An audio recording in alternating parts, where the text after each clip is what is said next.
These volunteers are collecting enough food to feed 40 people. Without them, perfectly edible produce like this would end up on a rubbish tip.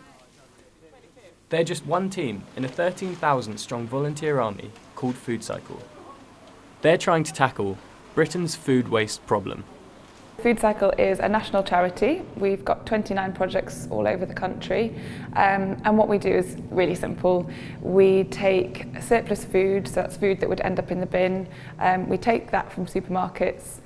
Volunteers go to a spare kitchen space, maybe in a church hall or a community centre, and they cook it into a 3-course meal, which is then served to guests from the local community. So people who are homeless, on low income, families, and then we all sit down and eat together.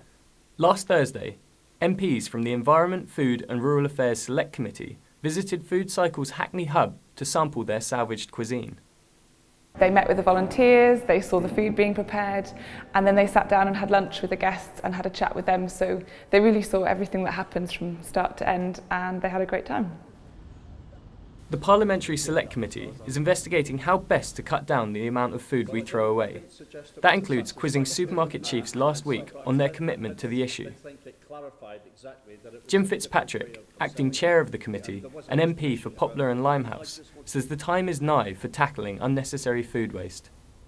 It's an issue whose time has come. Everybody recognises that this is an area of policy where a lot more can be done, should be done, and everybody's signed up to doing more. So it's very topical at the moment. There's a lot of attention, and our little inquiry is adding to that. What we all want to see is as much progress as possible in the quickest time possible, because it's just repugnant that food is going to waste in the 21st century where people are going hungry.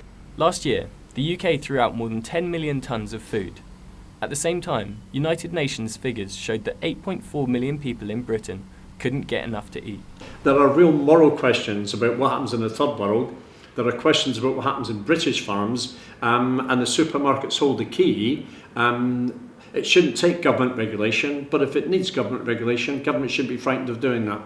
Surprisingly, the vast majority of food waste comes from our homes. Getting rid of supermarket bulk buy deals and adjusting best before date practices were just two possible solutions being investigated. The committee submits its findings in a number of months.